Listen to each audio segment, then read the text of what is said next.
Donc hier, les commémorations souvent oubliées de la Seconde Guerre mondiale. Exemple avec les soldats belges et luxembourgeois qui ont également participé à la libération de la France. Aubervilliers, dans le Calvados, a érigé hier un mémorial à la brigade Piron, cette unité de combattants belges ayant libéré des communes de la Côte-Fleurie en 1944.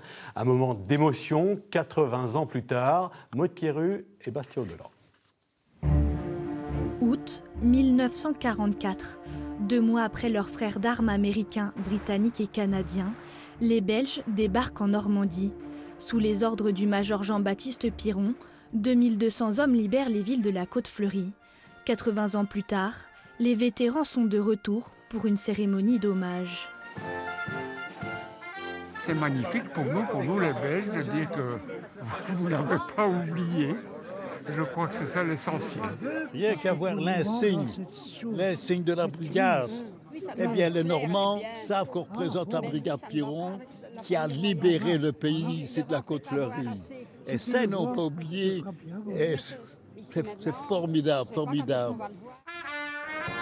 Les souvenirs de la brigade Piron sont indélébiles.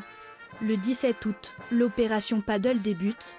En moins d'une semaine, les soldats libèrent une dizaine de villes comme Cabourg, Deauville et Honfleur. Aujourd'hui, des passionnés belges retracent le périple de la brigade Piron avec 4 véhicules d'époque. Des véhicules au rôle primordial dans le combat face à l'ennemi.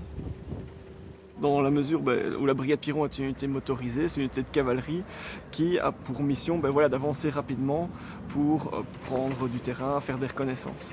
Grâce à ces véhicules, la brigade Piron a pu mener à bien les opérations de la libération de la France jusqu'aux Pays-Bas en 1945. Les soldats achèvent leur combat en Allemagne. À cette époque, la brigade Piron est renommée Brigade de Libération en l'honneur de ses exploits passés. La liberté retrouvée s'est faite au prix de 27 pertes humaines.